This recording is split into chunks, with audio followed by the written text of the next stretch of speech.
good evening, everyone, and welcome to Money Spaces with me, Kalu Aja. So this is a space that we do every Saturday, 7 p.m. West African time. We talk money, finance, the economy, of course, personal finance. How does it affect you on a personal level? We try to break it down so you can actually use those numbers and all that highfalutin finance terms to just personalize and internalize it for yourself, for your own budget, right? Great. So today I had originally planned to talk about Nigeria. You know, it's the birthday of Nigeria, what I call the Incorporation Day of Nigeria today. But I did speak to a gentleman online, and he is a lecturer. And this week I've also been talking about ASUU and the strikes that are going on, simply because of what's happening with the Speaker of the House having a meeting with ASUU, and ASUU being a bit intransigent on that. So I said it would be a good idea to go back to this. I mean, we talked about ASUU. I've been on many spaces on social media talking about ASUU. But I've tried to get someone from that community, right, to come in and speak. Just let's lay it all out and let's talk about it maturely, put the facts, the numbers, and ask questions and see really, can this be done in a better way? That's essentially what I'm trying to do here, right? So I did get a gentleman that was willing to come in and speak with us. Abubakar, I am sending you invites to speak. I do not know if you're getting them. If you are getting them, simply accept them. Then you will be a speaker, and then there you go. So you've accepted and you're a speaker. So this is how it's going to go on, guys. Let me give an opening statement, right? Just to lay out the facts, not my facts, just the facts of history. What has happened from, say, 2009, what ASUU had negotiated, and then just up to today. So let me just lay out that factual history, right, of this whole strike thingy.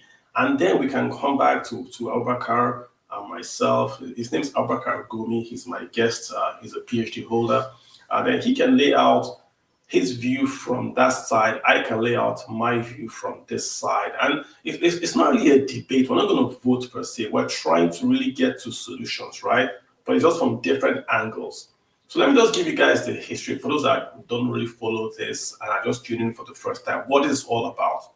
So ASUU is a union, and ASUU is the academic staff, what's the name? Academic Staff Union, academic staff of Nigerian universities, right? They represent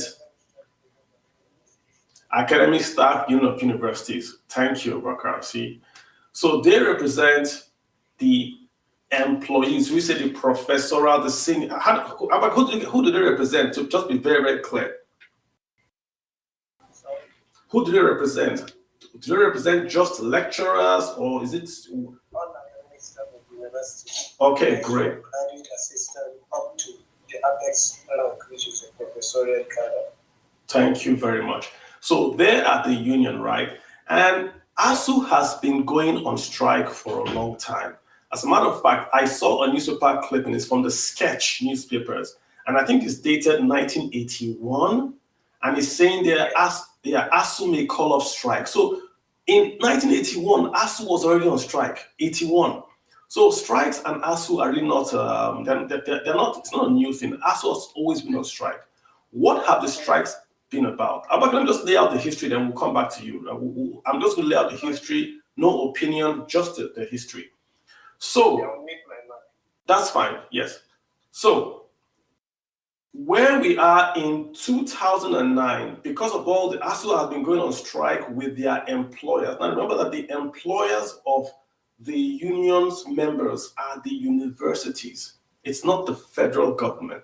If you take University of Nigeria would employ a lecturer.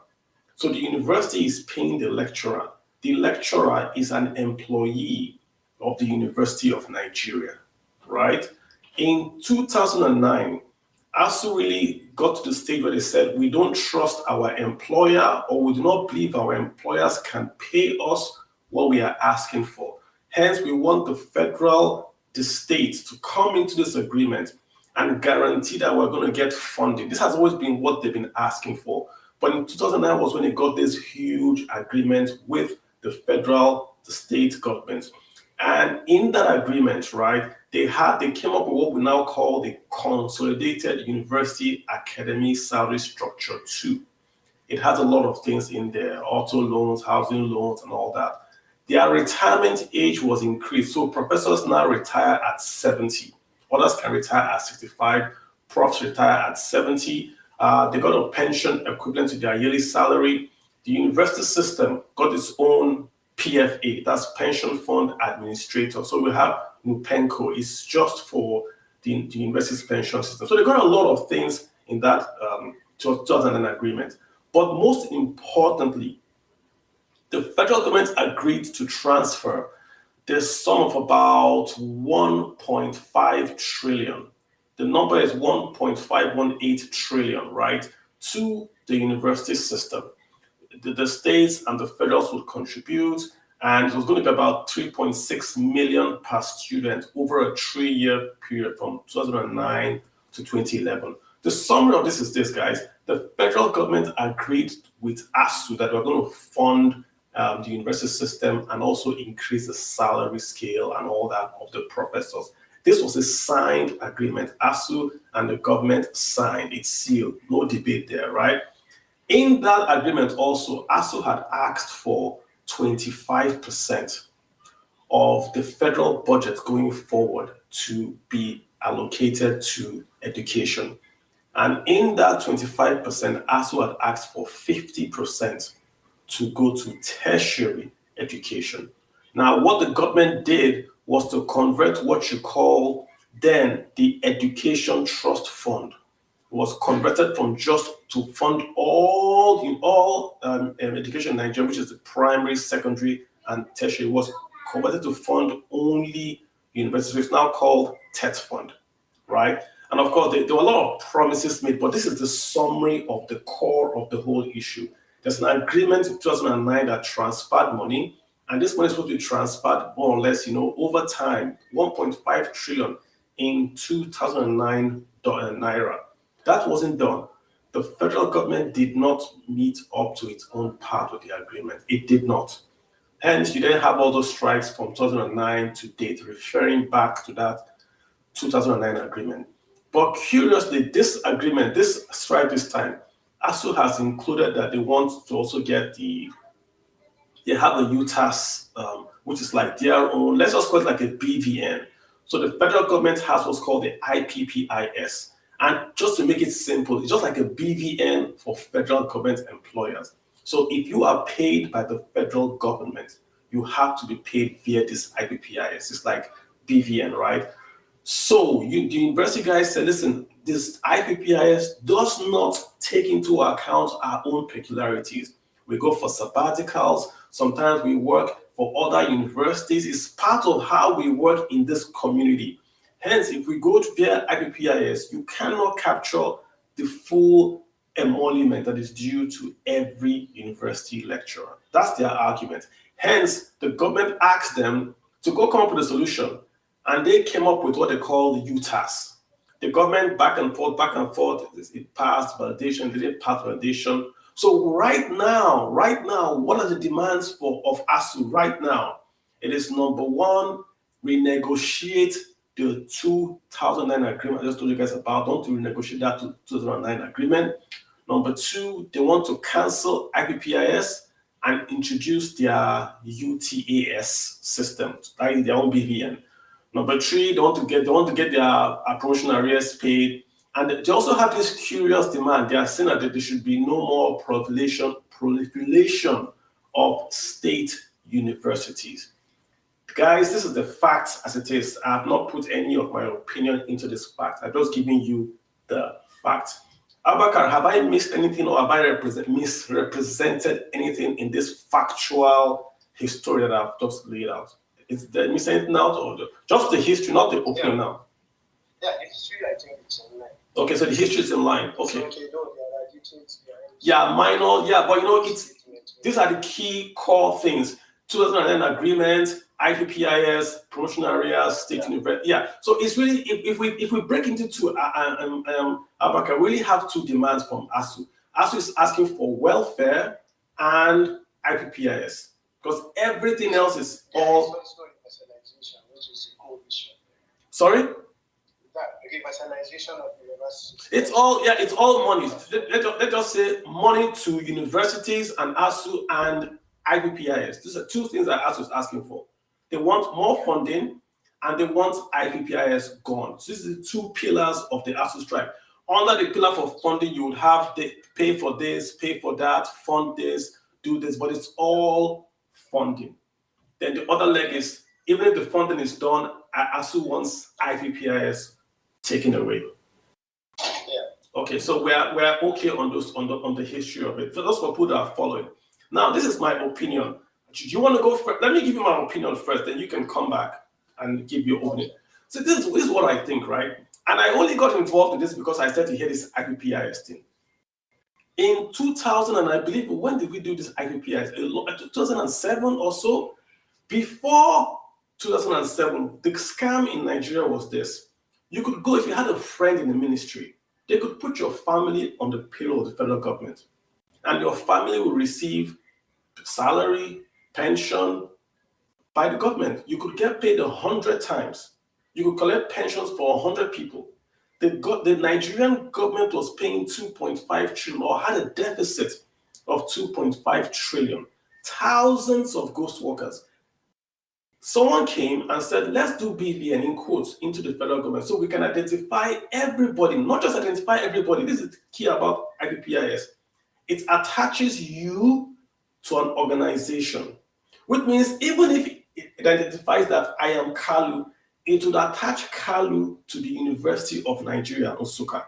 So that means that even if you really can't dodge, because not only are you identified, you identify to an organization, you identify to the army. So you can't go from the army and work in the police, which is another thing people were doing. People will work in the army, work in the police, work in civil service. Same person, collect salaries 3 times, collect pensions 3 times, same person.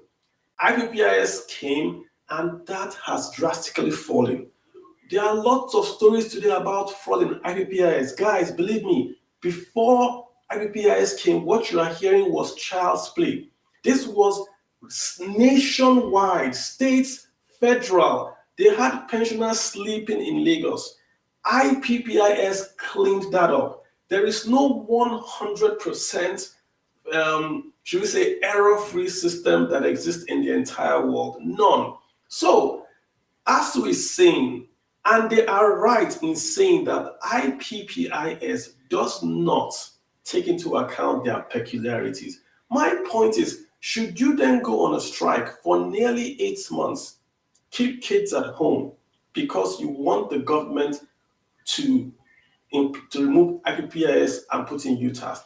ASUU strike, when we started this discussion, ASUU said they are not going on strike because IPPIS. Go to my Twitter trend. So many of them came to my trend, abused me, said I was ignorant.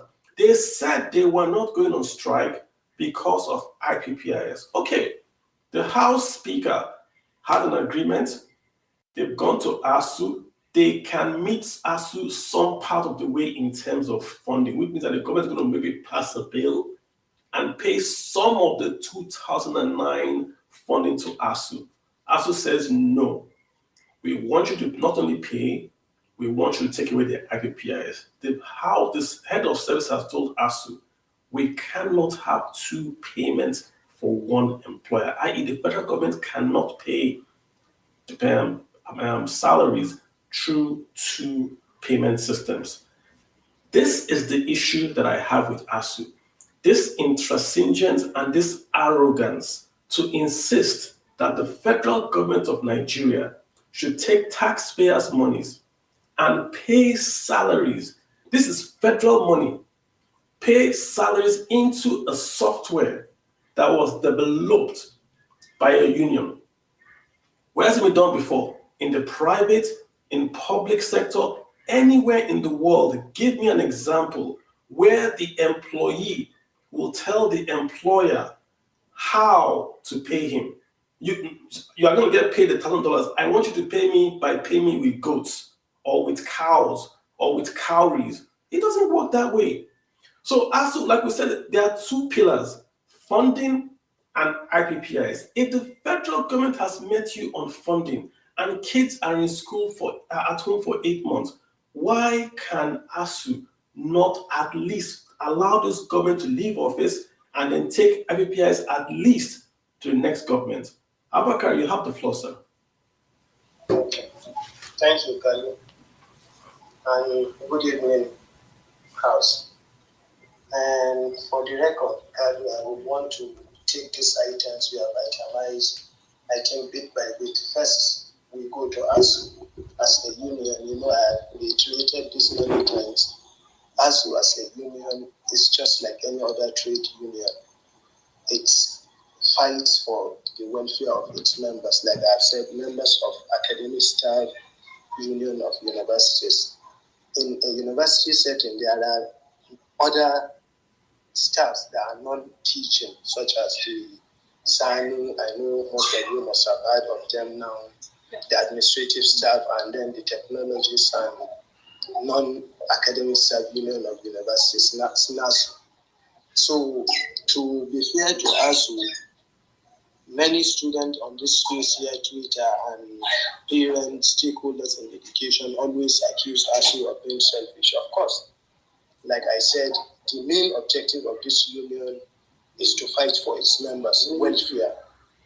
But over the years, like you have said, the issue of strike has been lingering even before meetings because of the inactions of the government. Remember, like I keep seeing, the 2009 agreement, we start from it, but there are many things that unfold before 2009 that led to the drafting and signing of the 2009 agreement.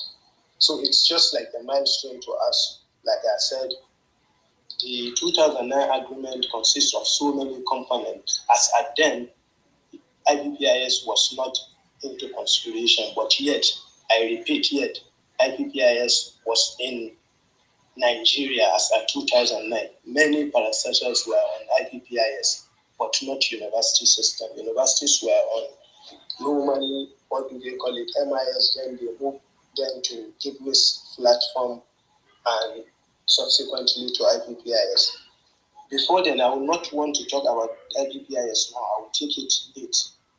The issue of the demands of ASUU, like I said, based on our job description, academic staff of universities teach, conduct research, and exercise community service. These are the three things upon which the job description of academic staff union of universities were built, or academic staff of universities. So, the issue of welfare, as ASUU rightly said, its own objective. Then there is issue of infrastructure. Ordinarily, government should take care of universities' infrastructure because it's their own schools, their own buildings. Ordinarily, a university has its own act that governs its establishment, chaired by the council chairman. There are pro-chancellors for each university, forming a governing council. And then there is the president, who is the visitor of each and every university. He oversees everything. Everything of the council goes to him, and then he approves the decision or disapproves the decision of the council. So what ASUU we are saying here is simple. This, we have over the years, there is decay in this system because of neglect by government, ranging from poor funding, inability to take swift decision when it comes to government setting. I don't want to dwell much into it, administrative settings, mismanagement, and a number of them. But people should know that as university, ASUU has little or no say regarding the management or running of the university. The university has a vice chancellor, who of course is a member of academic staff union of the university. Before becoming vice chancellor, as soon as he's elected, he ceases to be a member for that particular period until when, not by default, a kind of, because he's answerable to government, he cannot be in ASUU and be against other decision of his employer or visitor. Then there is the registrar and all other librarians. You mentioned them, they are non-academic staff of universities, and they form bulk of the management team of each university, the bursary and everything. So when people are saying ASUU are objecting or are requiring more money into the system, of course, when a university gets funds, it doesn't go to ASUU. There is the bursary department of each unit. Not a single member of academic staff has a hand in its distribution or whatever, except the vice chancellor, who as at then is the head of the institution. Until when the 2009 agreement came that yes, there need to be a kind of visitation panel where the visitor himself, he should assign somebody as his representative to go around the universities to see the level of decay that ASUU is talking about and the mismanagement of funds. But they have been relegating on this. Yeah, Abaka, I don't want to interrupt you. But I think I just know that the university system is not well funded. I agree with you. I don't think there's any Nigerian that denies that the university system needs funding. We agree with ASUU on that. Every Nigerian today wants ASUU to get more money. I want ASUU to get the 25%. No, I don't want you to I get it. That ASUU should get more money. Universities should get more money. Well, I'm using those words interchangeably. The ASUU is asking the government. The agreement was that the universities would get the 25%. I'm just using those words interchangeably. We get it. Yeah. The question is this: Is ASUU right to insist, and being specific, to insist that IPPIS must happen, even if funding will happen, or kids will stay at home for 8 more months? That's the question. Okay. So the issue of this, whether I think it brought us to the issue of whether ASUU are on strike, like you outrightly said, are on strike this time around because of IPPIS. I will tell you no.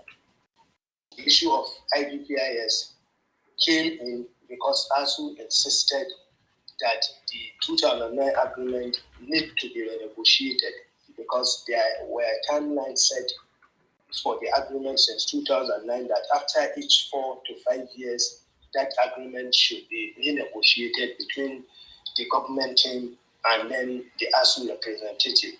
So the issue with IPPIS now is simple. Like I have said, when IPPIS came into university, when it all started, it was around late in the last quarter of 2019 when a circular was received by universities that each and every member of staff must enroll into IPPIS. And ASUU sat with them to see reason.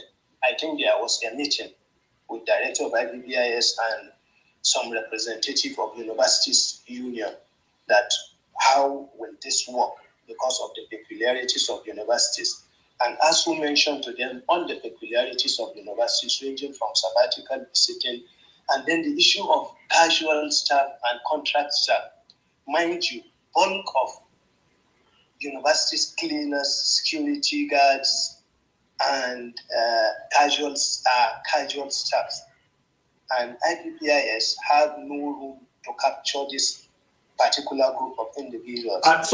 Question for you: Why can't they capture casual staff? Is it because they are casual and they're not employees? Yeah. So if they can't capture them, it has to do with pension and other things. So they are casual. Yeah. So why would they capture a casual worker? The argument of ASUU is who will pay them. They said university should pay them through their IGR. What is wrong with that? IPPIS, universities do pay, the government do pay all particular set of cadre in the university, whether casual, security or tenure staff or non-teaching staff. They are all on university payroll. You understand? But now IPPIS, maybe due to their peculiarities with pension and other things, it's clear to them they cannot enroll casual staff or contract staff. Look, should I give you the reason why? The reason is pretty simple. I don't have answer. I know. Let me give you the reason why. Because people are listening. Let me give you the reason why. Remember that the university community is employed by the university. So if you are a lecturer in University of Nigeria, who said that? Sorry, Kanu. Who employed you, sir? Who employed me? Who employed you? Like I said, Your letter of employment, where is it from? Through the governing council of the university. That's what I'm saying, sir. So Yeah. the university community is employed by the university. A lecturer in University of Nigeria is employed by the University of Nigeria. That's what I'm saying. What happened in 2009 was that the University of Nigeria, the union, went to the government and said, we want the government to pay our salaries, not the university anymore. It has been like that for years. No, sir. No, sir. I'm looking at the agreement. In 2009, 1.5 trillion was to be transferred from the federal government to universities to pay university lecturers. This is the thing. So in 2009, lecturers now became federal employees. I honestly can't comprehend this statement. It's a simple was transferred to who? What to the universities. The agreement was signed that in 2009 there will be a cash. Just 1 minute to cut you short. I joined the services of universities in 2008 as a graduate assistant, and then ever since then I knew universities were on this gift-less platform of payment through the Ministry of Finance and Office of the Accountant General. That's as far back as 2008. I have seen so many communications in the bursaries where when you are looking for a payment of either promotion arrears or issues that has to do with other payments within the university, it captures that. And auditors do come regularly to universities quarterly basis to audit university's account through the bursary. So what I know of 1.5 trillion is the amount of decay that ASUU mentioned in the agreement. No, sir. The amount of money needed to the state university as at 2009 is so sir, like you said, you cut me off, so you didn't let me understand. Yes, you didn't let me finish my you're cutting me. You remember that the agreement says from 2009 till 2011, money is going to be transferred to fund this liability. It is the funding of this liability that you are speaking of. There's an agreement, it's online. It has to do with infrastructure. Sir, I don't want us to go let's not nitpick. The point I'm making is this: money is going to be transferred to the university system by the federal government. That's the point I'm making. And the federal government money will be transferred. What I want to make clear to you, Kalu, is that in the 2009 agreement, federal government do pay salaries of universities community. No, but the point remember, sir, when the 2009 agreement came, it says funding is not enough. Remember, we are not discussing about salary. Funding regarding lack of. We have to speak so that people can follow exactly what we're saying. Because somebody is listening that doesn't know anything we're saying. So that they can follow. Look at the point I'm making to you, sir. In 2009, the federal government for the first time, 2009, and the federation, that agreement was a federation agreement. The federal and the states agreed jointly. TET fund was converted. You had your new PENCON commission. Your years of retirement was increased, and the government promised in writing to fund higher education with an amount of money. This was the agreement. Okay, now I am making the point to you that once you guys signed that agreement, what it implies is that the university lecturers became federal employees. Because Kalu, please. Who pays your salary, sir? Who pays your salary? Who pays your salary today, sir? So should I just respond in 1 minute, please, to make my own stand on this so that you can decide whether to agree or we just move ahead? You see, what I'm saying is you are an accountant. I know you know better. I'm not expert in this field of money, but regarding this strike issue, I was in the system when it all unfolded. What I'm seeing here is that even before 2009 or 2008 or backward, government, federal government, through its Ministry of Finance or Office of the Accountant General, do pay university their salaries on monthly basis and all other expenditure within the university. Then when ASUU went on strike, it was since back as in 2006 that generated the issue of forming the agreement between the ASUU, because it was drafted in 2006. Obasanjo then delayed the negotiation and it transferred up to 2009 before they signed it during late Yar'Adua's regime. It was gathered that ASUU, a committee was set up between ASUU and government, and a census was made around Nigerian universities. I had the report where they went and with pictures to show as evidence that the level of decay in university, ranging from lack of hostels, inadequate classroom equipment and whatever, and based on UNESCO standard that you were saying, they took African average standard that in total 1.5 trillion is needed to minimize this decay or to take care of the decay and rot in university system. And then again, government decided 1.5 trillion is much for a book. Let's split it into a yearly basis.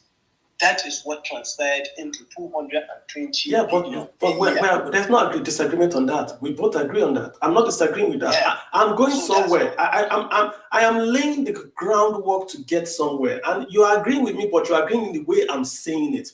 Look at what I'm saying, sir. I am saying that the government, before 2009, there was no signed commitment apart from paying salaries by the federal government to the university system.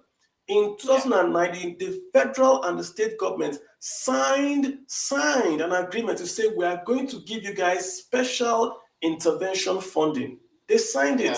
I'm looking at the agreement. When the agreement was signed, they were to give you guys monies annually or quarterly or whatever, but they were to give you guys money. The point I am making, sir, is this. When the university signed that agreement, you essentially said that you are going to be funded now by the federal government outside the usual funding that goes to your salaries. That's the point I'm making. That agreement. No, Abaka, let me continue because you are correcting the English, not the concept. I want you to get the principle of what I'm saying. We have in our midst listeners, and it's better to make it clear. When you said like outside, like I said, funding right from inception of universities, when we go to Universities Act that governs their establishment, is the federal government that will fund its universities. What was the strike? What did 2009 agreement? What did you sign for then? If you are saying it's always funded. Look, the agreement was to stop the incessant strike. And that is the point I am making. I am agreeing with you, sir. But I'm agreeing with you. I'm not disagreeing that I'm looking at the agreement in my screen. I am taking away nothing. When ASUU signed that agreement, it's like they gave way for another.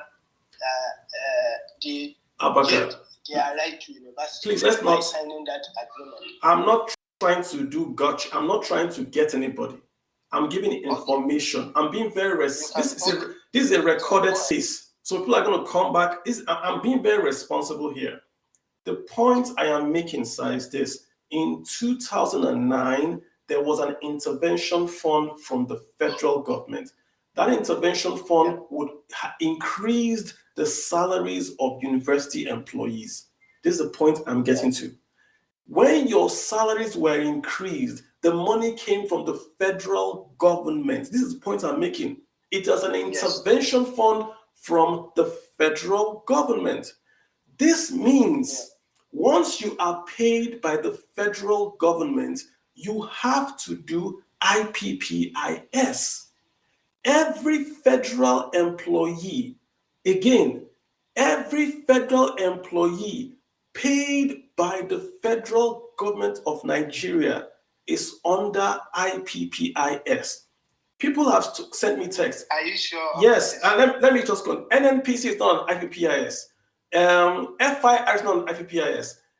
federal NAS, Assumption on IPPIs, they are not paid by the federal government. You can be a federal agency and not be paid by the federal government. If you are self-funded, then the federal government does not pay your payroll. Hence, you don't need to be on IPPIS if you are self-funded.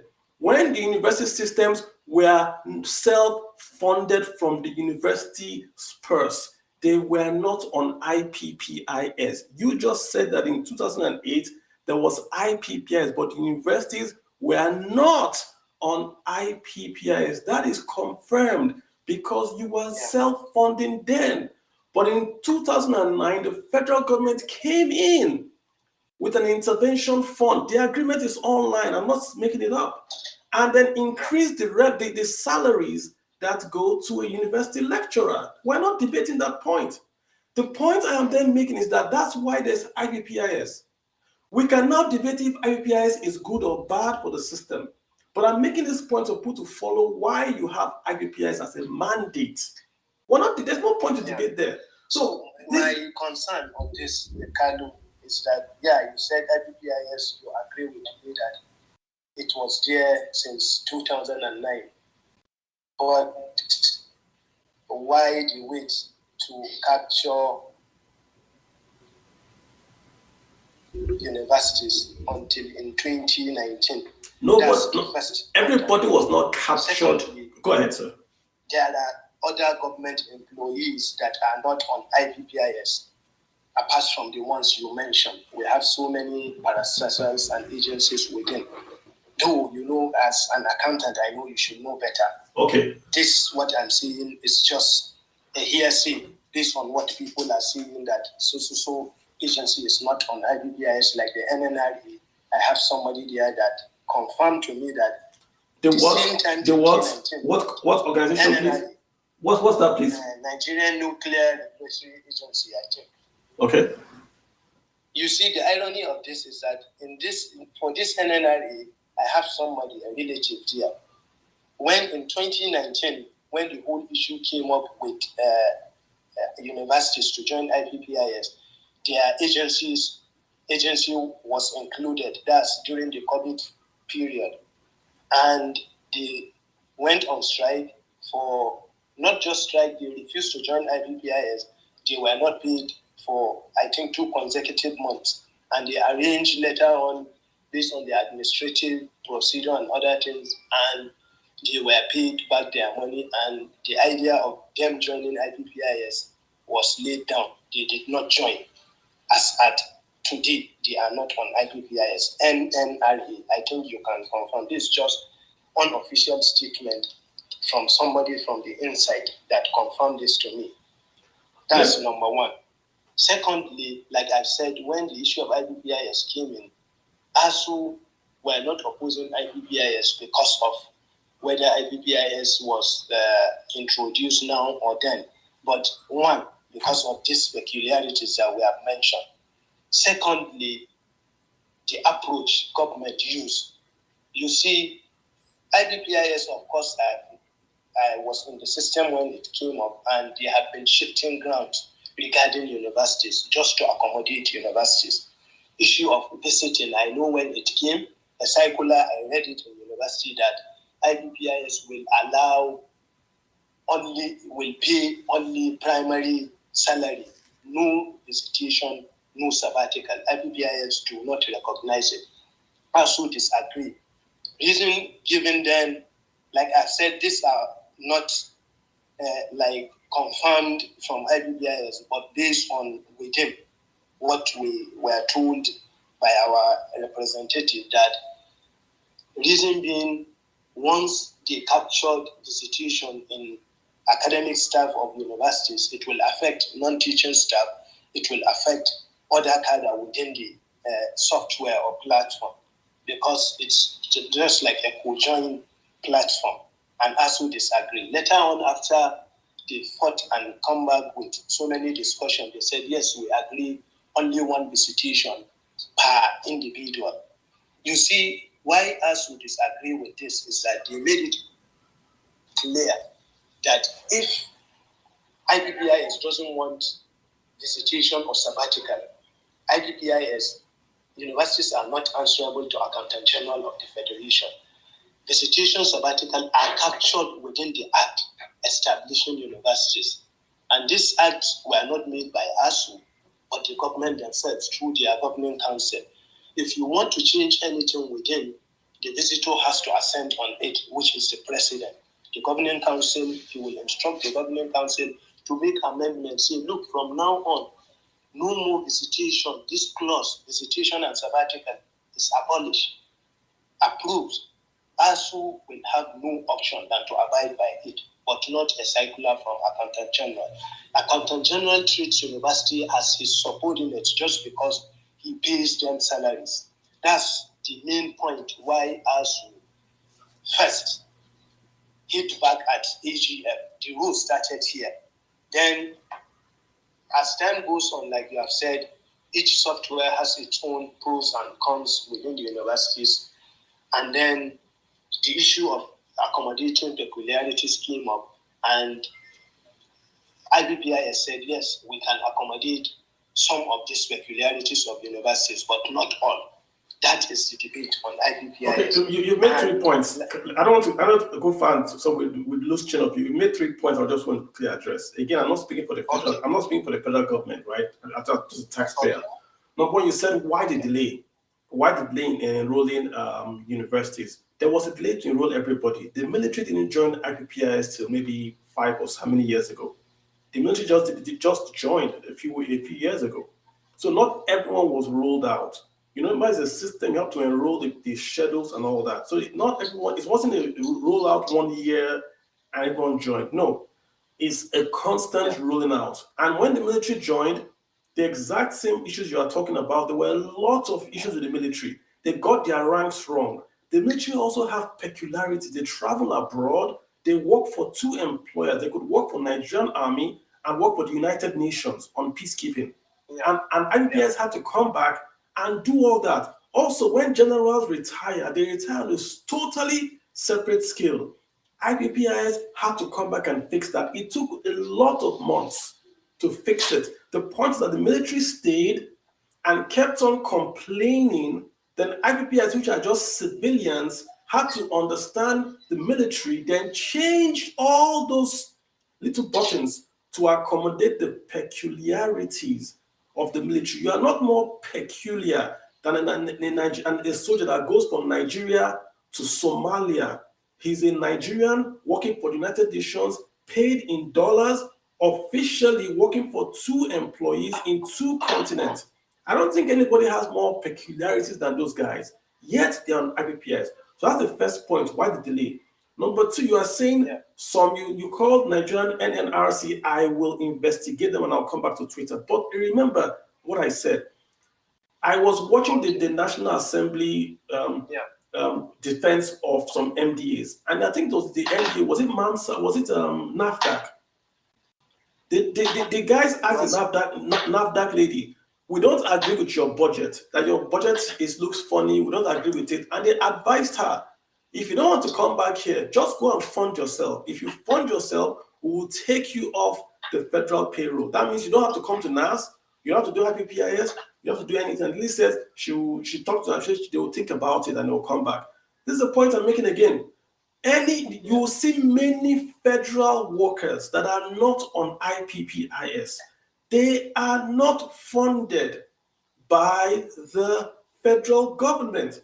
If I sell something, if I am a Nigerian Port Authority and you pay me and I get IGR and I don't have to go to the budget, then I will not do IPPIS. So somebody will say, that guy is not on IPPIS, but it's federal government. They want us to go. No, that's it. We have to go and ask, are you paid your salaries directly from the accountant general? Remember what you said, that the accountant general looks like universities as a subset of the Ministry of Finance. Why?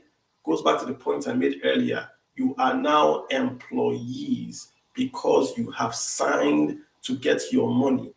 If I do a contract, the government of Nigeria pays me, I don't do IPPIS because I'm not an employee. But if my contract says I have to hire 3 people and the government will pay those 3 people, those 3 people have to be on IPPIS because the Nigerian government is paying them, not me. I'm not paying them. The Nigerian government is paying their payrolls to them. They have to do IPPIS. Let's come to your main point about peculiarities. We can go back and forth on all these peculiarities. Look at the government's own point. And let me just tell you why ASUU is really against this. In the university system, it is allowable and it is part of your scope of work for you to work in University of Nigeria. But to take a sabbatical or to take, I don't know exactly what you guys call it, also work in University of Abia State University. So you can have one guy, you can have Kalu work in UNN and also work in University of Abia State University. That is fine. You can work in Nigeria, you can work for 10 employers if your employers agree. That is fine. The problem in Nigeria is that you cannot work, even in America, you cannot work for the same employer and be paid twice. When you guys signed that agreement in 2009, you made one employer, your employer, the federal government. Hence, if I receive salaries from the University of Nigeria, that's one employer, which is no longer UNN, but is the Nigerian government. If the Nigerian government pays me, I cannot go to University of Abia State that is also paid by the same federal government. I also can't do that because the same Abia State, the same University of Nigeria are both paid by the same employer. The problem is not your peculiarity, sir. The problem is what you guys signed. It's an easy fix. It's an easy fix.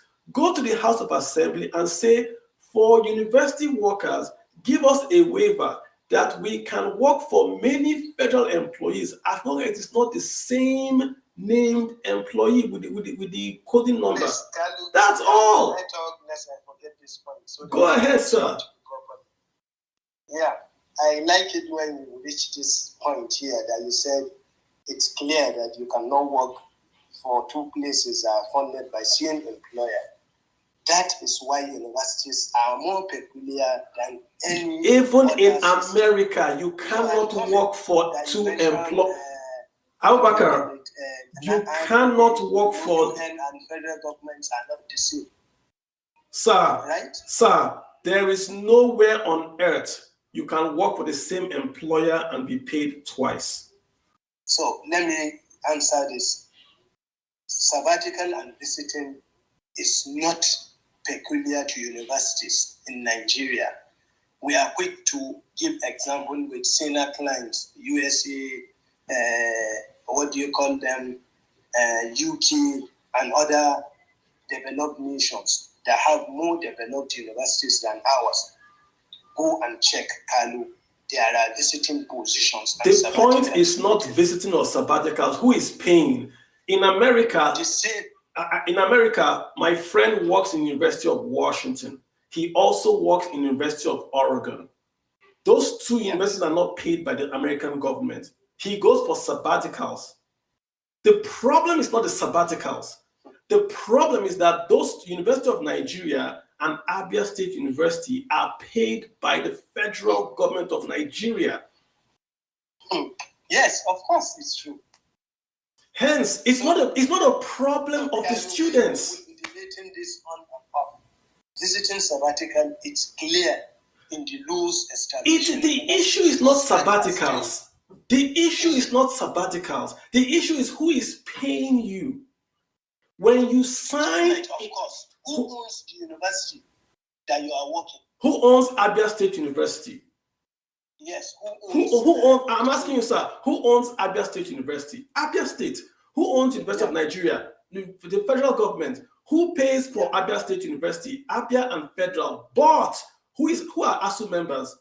University of Abia and University of Nigeria. You signed that you want your members to be paid by the federal government. Hence, the federal government goes into university, the state university, and pays their salaries. It goes to the federal and pays their salaries. Hence, that state worker can no longer go to a federal university and work because it's the same employer. Yes, that's what I'm saying. It has not to do with visitation or peculiarities. It has to do with who is funding you. Because you guys have ignored every other means of funding to only look at the federal government. It's becoming more complex here. How is it more? So you are suggesting whether a staff goes on visiting or sabbatical, he should be paid once. I did not say that, sir. I haven't suggested that. I have said that the problem is not the sabbatical or the visitation. The problem is that in Nigeria, one employer is paying for tertiary education. Redeemed University, Covenant University are not on strike because they're not paid by the federal government. Hence, they have no ASUU. So when they go for sabbaticals, they still go, don't they go? They go now. But when they are going, they are not working for the same employer. The guy in Covenant is when he goes to Redeemers, he's not being paid by Covenant. He's being paid by Redeemers. But in Nigeria, in between Abia and Federal, when the guy in Abia State University goes to University of Nigeria, he's paid by the federal, one employer. This is why IPPIS cannot work for universities. I agree with you. IPPIS cannot work for ASUU. It's not designed to work for ASUU. I completely agree with you. So what's the solution? Okay. The solution is to go to the federal government and say you have to go into IPPIS the same way you went into for the army and tweak it to allow me, one employer, work for Abia State and University of Nigeria. It's a tweak. It's not a strike. So they tweak it. ASUU should do that, or the federal government has to tweak IPPIS. The federal government cannot. It's even illegal to what you guys are suggesting that UTAS, that a union, look at it this way, you are saying me, I'm a contractor. When I come to the federal government, I tell the federal government to calculate my wages with my own system. Where's the audit? Where has it been done? Give me one example since the beginning of time where it has been done before. That an employee will go to who is to pay him. So I go to the bank, I go to a bank, I tell the bank, I want to collect money, my interest. The bank says your money is now 10K. I just say, no. According to my own software, you are owing me 1 million. Pay me based on what I have calculated with my own software. How does that work? It can't work. Do you know why it came up? Like the federal government told ASUU to do UTAS. We agree. We've said this. We agree. Nobody is attacking. Listen, I agree with UTAS. UTAS is better. IPPIS has a lot of problems. I agree. The point I am making to you is this: there is no way the federal government or any employer will accept the payment system of the vendor. Where is the control? It doesn't work. It cannot work. They should have asked this question. But they didn't. So should we go on strike because they did not? Develop something. I agree with you. So should the kids be on? I agree with you, sir. So should the kids be on strike because they did not agree? Abaka, is that what we're saying, that the kids should stay at home for 8 months because a minister or whoever it is told ASUU to go and implement something, and ASUU actually came back with a better system? Is that why we're on strike? No. The issue why we are on strike, I mentioned it severally to you. No, the issue is just two things, sir. It's just two things. The issue of IPPIS here wasn't the main reason why ASUU were on strike. To give you a hint, since February 2020, salaries of universities community, whether teaching, non-teaching, are paid via IPPIS. You can confirm this. But your own union says IPPIS. I hear you, sir. But your union says IPPIS. The issue of IPPIS, whether on it or not on it, it's just a propaganda. No, it's your union, sir. I'm looking at your union's paper right here. Let me speak. It's just a deviation from the main point. Whether government agrees with you that today strike will not be called off, because the main core issues were these two, as I have mentioned. Like you said, welfare and then that infrastructure, that's revitalization, issue of end academic allowance, and renegotiation of the. I'm quoting the ASUU. I'm quoting the ASUU chairman. Let me quote the ASUU chairman. I'm quoting the ASUU chairman. Abakar, let's quote the ASUU chairman. If the federal government implements IPPIS, we'll call the strike tomorrow. Let them come and sign. ASUU chairman. Did you hear it from his mouth? Yes, I watched him say it live to Shehu on Channels TV. If the federal government signs IPPIS, we'll sign for Utah. We'll call the strike tomorrow. Let them come and sign. Please Google. Please fact check me. Please fact check me. Folks are listening. The branches call up the strike. No, but and when the branches vote for strike, the demands were clear: revitalization, renegotiation, and academic allowance. Then okay. Issue of Utah. So we're back. So the point I am making to you, sir, is this. I agree with you with ASUU on funding. I agree with ASUU on UTAS. I agree with ASUU that IPPIS cannot work for the federal universities. I agree. The point I disagree with you is this. ASUU cannot, should not. It's wicked to put kids at home because of a mistake that ASUU and the government made. That's the point I'm making. The kids have no problem. Okay. The Speaker of the House today, let's talk about this week. This week, the Speaker of the House, Bajamia, and the House, the head of service, met with ASUU and said, we are willing to approve funds, but we cannot pay those funds or we cannot accept UTAS. It's in the press. Please fact check. And ASUU insisted on IPPIS. This is, again, I'm not making this up. Fact check me. So ASUU is saying that unless they have IPPIS, even if money is given, the strike will continue. This is my point. You're laughing. Please, guys, fact check us. We're going to let people speak very, very soon. Fact check us. This week, not 2 months ago, this week, head of service meets with ASUU and the head and the Speaker of the House, saying this, the head of service is telling, and I'm quoting, we cannot have two payment systems in the federal government. This is the head of service to ASUU. And I'm quoting him here. ASUU should please understand the situation. We are willing to work with ASUU, but they have got to understand the peculiarities of how government works. It's actually telling you guys that, listen, even if you guys are correct, it can't work that way. My daughter likes sweets. Yeah. She likes sweets. She tells me eat. No, I want sweet. I want sweet.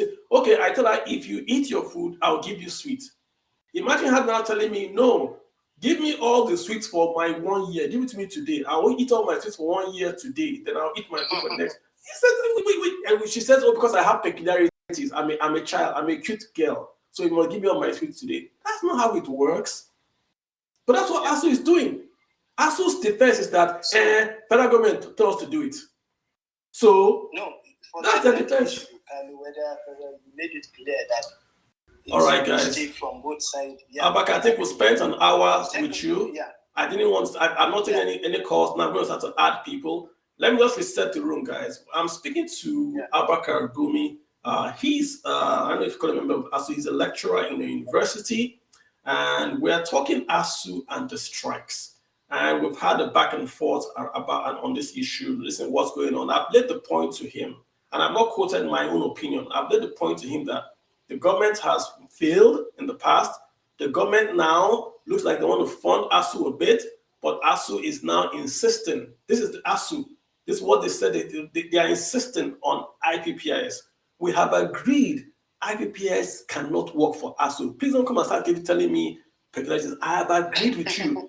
IPPIS cannot work for ASUU. I get that.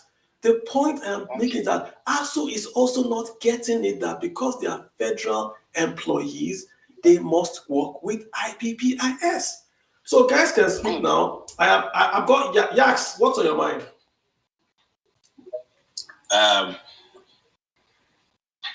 Hello, can you hear me? I can hear you, sir. Go ahead. Okay, thank you very much. I would like to make two clarifications. The first one first of all, let me introduce myself. I'm a lecturer with Ahmadu Bello University area. So I would like to make two clarifications, one on IPPIS and two, why we are on strike.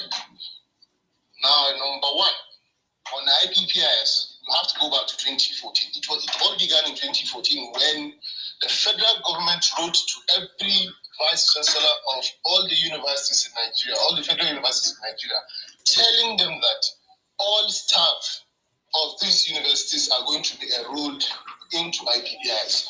Of course, the university informed all of us, and we said, okay, so we will join IPPIS without an issue. Then, as we set up a committee to look into IPPIS and ensure that everything has been captured, all our peculiarities are in there. And later on, as we found out that some of these things are not there, and if join IPPIS is going to be a problem. They wrote to the federal government, the Attorney General office, and informed him of these peculiarities.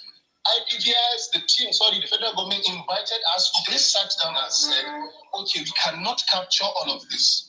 But the solution to this is, according to the federal government, go and develop your own platform. So one thing I want to clear is that ASUU did not decide on its own to develop a platform. What they wanted was for the federal government to fix the issues within IPPS that will capture the peculiarities that are peculiar to us. They said, go and develop your own platform. ASUU went, then of course Jonathan lost elections the following year and Buhari came, then everything went down. 3-4 years later, they came again and said, okay, come and join IPPS. Please, can you hear me? Yes.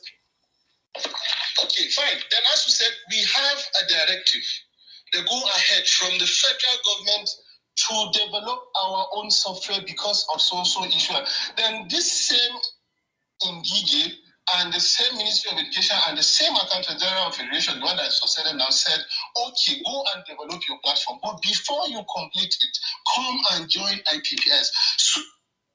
So again, I want you to understand that there is a go-ahead, there's an approval for ASUU to develop its own platform by the federal government. It is not ASUU dictating here. The ASUU said, no, if we join this platform, we are going to have a slowdown of the academic system or the university system. So just give us some time, give us 18 months. If we don't finish by after 18 months, then do whatever it is you want to do. Then the federal government said, no, join IPs or forfeit your salaries. Then they stopped our salaries in March 2020. We went on strike, then there was COVID and what have you. That was why the impact of strike was not felt. We were on strike for about 6-7 months. Then later on, we called off the strike and I don't know what they did. I'm now on IPPS, even though I didn't register on IPPS. They don't have my thumbprint and what have you. And I said, okay, fine, continue developing your platform. And if there wasn't, now ask yourself, if there's no approval, tell me how. Please let me finish. No, let me just make this. You said you had two. What's the other? You said you had 2 points.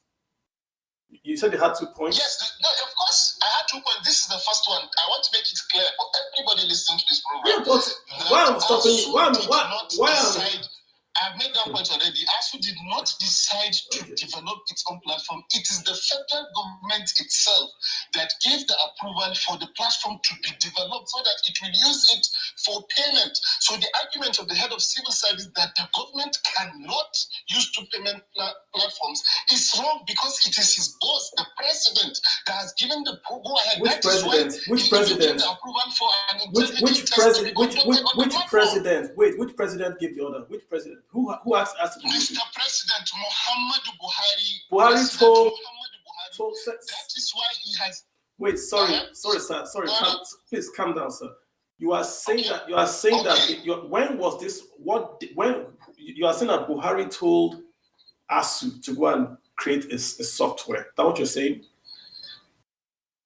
What I'm saying is that the federal government, right from 2014, gave ASUU the go. So that's not Buhari. And develop its own platform. No, who gave the order? Was the minister or the president? The federal government. Look, I will get you the letter and post. Hopefully, I know the letter you are talking about. I know the letter. There's a letter signed by the Ministry of Finance. I think it's the Accountant General. I'm not sure. But why I'm interrupting you is this. Given. Okay. This is why I'm interrupting you, sir. This is why I'm interrupting you. We know this, sir. I said it when I spoke. The federal government told ASUU to go and develop the software. I've said it. You are correct. Okay. The fine. point I am making. Let me come. No, what I want you to understand. Sorry, stop interrupting me, please, Carlo. Let me just make I will my point. interrupt Sorry, you. please. What I'm trying to say is, if you, as a person, Carlo, if you know and believe that the federal government has given the go-ahead for a platform to be developed by ASUU, how then do you respect the comments that the same head of civil service is saying that two payment platforms cannot be used? If two payment platforms cannot be used, why then did they give the go-ahead for the platform to be developed? Let me answer This you. is my argument. Why are you mixing two things? If two systems cannot be used, the federal government will not give a go-ahead. But because it knows they can use.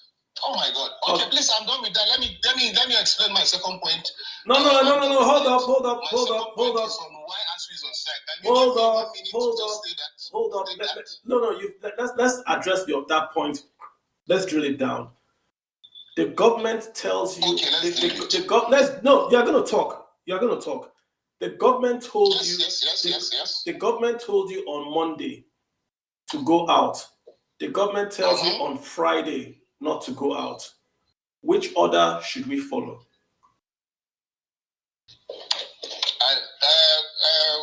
Mr. Kalu, please, you have been using some examples that sorry to say do not make sense. This is a serious issue. You're using sweets and what have you. These are simplistic terms. This is a complicated issue. This about ASUU.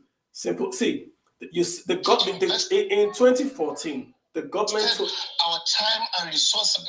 So Augasti, the federal government told ASUU to go and develop a system. The ASUU brought back the system.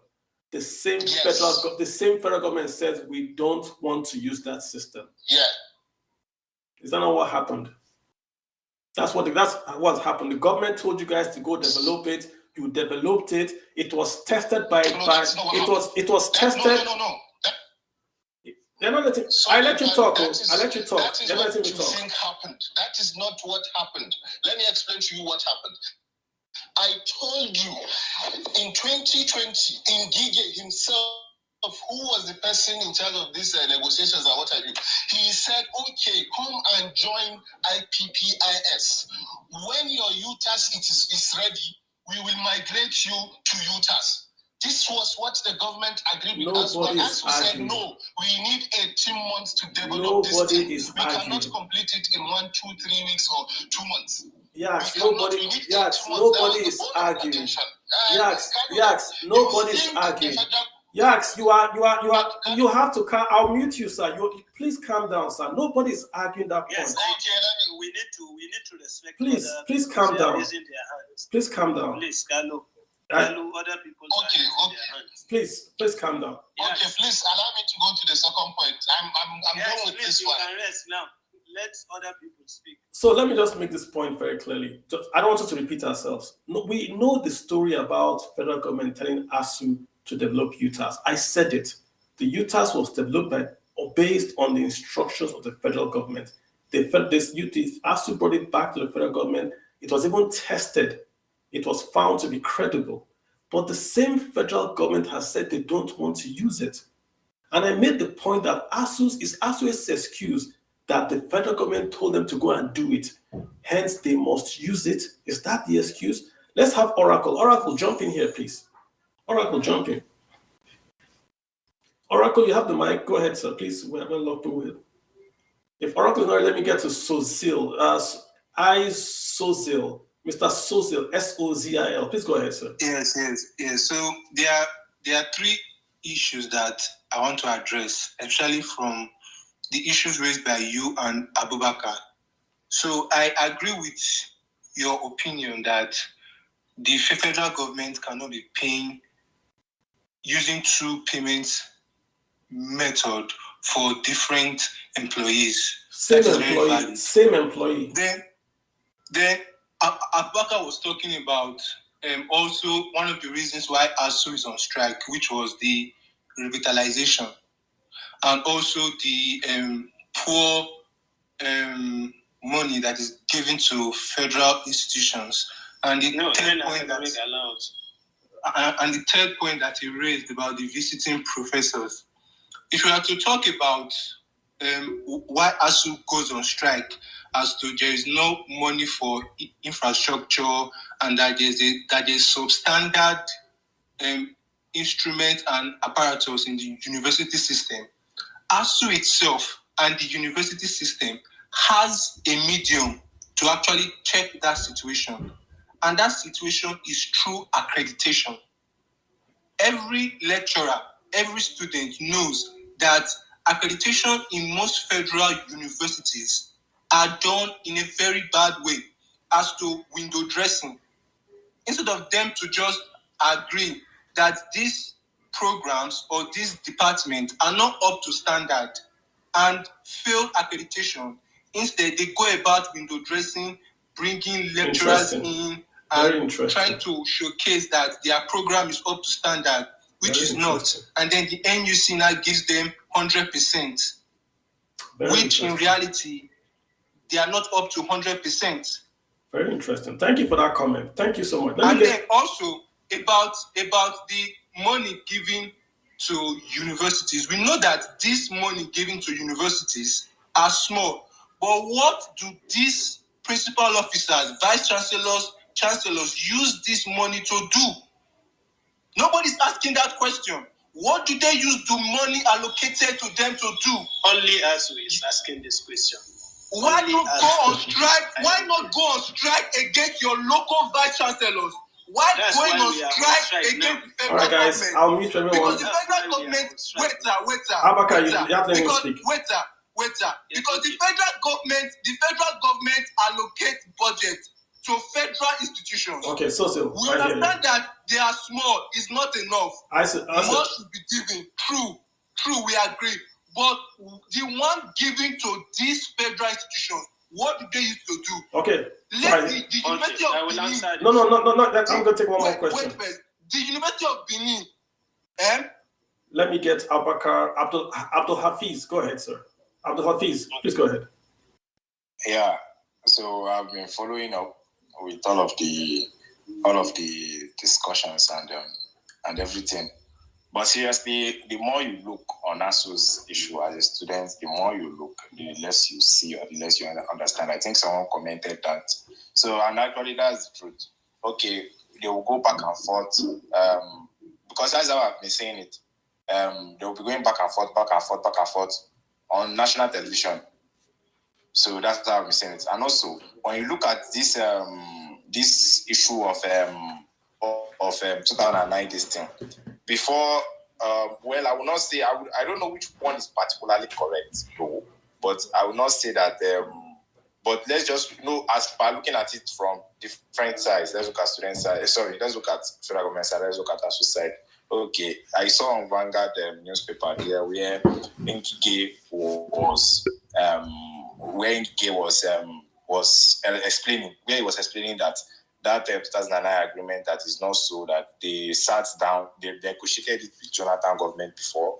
Jonathan promised them that they were not able to pay it. Then they sat down, that they said from the collaboration, wherever, from agreement, wherever, that they can, that is, as per agreement stuff, they can sit down again and renegotiate it. Yeah. This is what they did. So I want to get to your point. They renegotiated it to 220 billion naira, and they said Buhari paid 50 billion naira. That's at 2020. So that's so normally, so out of 220 billion naira, Buhari paid 50 billion. So I think that's the discussion. But I think that's it from the government side, because that's from Ngige side. It's a very. But what? Get to your point, please, if you don't mind. Get to your point. Yes, but what is actually going on space? What is going on in Nigeria, where it's like, okay, 1 trillion, whatever. Like now when Festus Keyamo went on Channels TV, because I follow email. I'm going to let someone else speak. On Channels TV, said what they were requesting for is 1 trillion plus. Nigeria cannot go out. But he even said it was on maybe salaries, if I could remember correctly. So he said he cannot borrow it. Okay, ASUU said it's not on salaries, that is a lie, this is that. Okay. They even wrote it in one of their release that. What's the point, sir? So how much is really the money that they are requesting now? Is as if nobody knows. And it's as if it's that 1 trillion. Nobody actually, I don't know. Because if you are just looking in front, you are looking back, it's just confusing. How much is the money that is being requested? All right, so lots of questions being asked. Let me get Tobe in, then Abdullah will come back to you, and maybe we can take the question. People ask lots of good questions here. How much is it? What's happened to the money? I also have Yax. Yax has his hands up again. Yax, you speak. I just want to go around the floor. Tobe, let me just have you speak, please. Hi, good evening, everyone. So I really love what Abubakar said. I love how you calmly discuss the issue. Now, let me just put this point straight. ASUU has got itself in a very difficult situation. And just to put the facts straight, I'm also a lecturer and by default an ASUU member. But then I also have my own different opinion on how things should be run. I stated that over and over again. ASUU as a body have got itself very, very terrible public reputation because we have presented ourselves as a trade union rather than a team of intellectuals. We have no business, I say it again, we have no business signing anything with the federal government. Absolutely no business. We have the governing council and the committee of vice chancellors to hold responsible for the welfare of the university. Those are our employers. They can now go back to the federal government and do the fighting. Not ASUU itself going to the federal government. And that's where we got a very bad rep in the public. And everyone sees us as very terrible, wicked, in the words of Carlo, team of people that have kept students at home. But if we look at it from what, I don't know what his name is, the last guy that talked about accreditation, honestly, that is where we got it wrong. Ideally, what we should have, as it is right now, some universities cannot offer some courses. Shut down those departments, shut down those courses. They cannot offer degrees in those courses. The reason being that they don't have the facilities to offer those courses. But what do? We go hire lecturer, we go hire equipment to make it look nice. So that when accreditation team come, they will say, this is very low key. They sort them out and they get 90%, 100% accreditation. We're just shooting ourselves in the foot. I just try to make this very, very clear. We are also not doing things appropriately. It should be that some universities can offer some courses. ABU can offer engineering and agriculture. UNM have the facilities for medicine. If you want to study medicine, go to UNM. You don't need to have all university offering all courses. That's actually how it should be because we don't have the capacity. We don't have the manpower. We don't have the facility to offer these courses. So shut down that department rather than shutting down the whole school. That's ideally how it should be. But we got ourselves a very bad rep by fighting the federal government. Ideally, we should take our fight to the governing council of the university that actually offered us our employment letter. That's just what I want to say. Thank you, Toby. So we're going to get Abaka. But Abaka, you can unmute. Let me just get Yax to speak his part. He wants to make his second point. Then Abaka, you can speak. So we'll just get Yax to speak. Then you can go ahead. Yax, you got the mic. You want to make a second point, I believe. Yeah, okay, thank you very much. I want to make my final point, and it's on why ASUU declared this strike specifically. I think Abubakar made it clear to you that we didn't go on strike because of IPPS, and I want to say that again, that we are not on strike because of IPPS. We are on strike because of what happened. But I'm quoting your chairman. I'm quoting your ASUU chairman. I'm quoting your chairman. Your chairman is saying you're struck because IDPIS. So are you saying he's wrong? It's okay. Let me get to that first. In 2020, after we called off the strike of 2020, the federal government set up a committee to negotiate or to renegotiate it signed deals with ASUU in 2020. I think the person heading the committee is Professor Munzali. So they call the committee the Professor Munzali Committee. Professor Munzali went out, met everyone that he needs to meet. He and his committee, they sat down with Salaries and Wages Commission, they sat down with Office of the Accountant General, they met with ASUU so many times and submitted their report May 2021. The federal government, I think they submitted to either the president or the ministry or to the minister of education. The federal government collected the report and promised to implement almost everything in 2022 budget.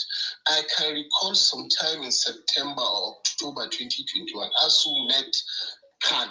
They met the Supreme Council of Islamic Affairs. They met Abdusalam Abubakar, trying to plead with them to intervene so that ASUU will not go on strike, because the federal government was trying to pass the budget without including those renegotiated agreements, the report that was submitted in May 2021. But Jabia Mila, the speaker, said they will not pass 2022 budget unless all those things are captured in the budget. I don't know what happened. The budget was passed in January, I think, without without capturing all those things in the budget.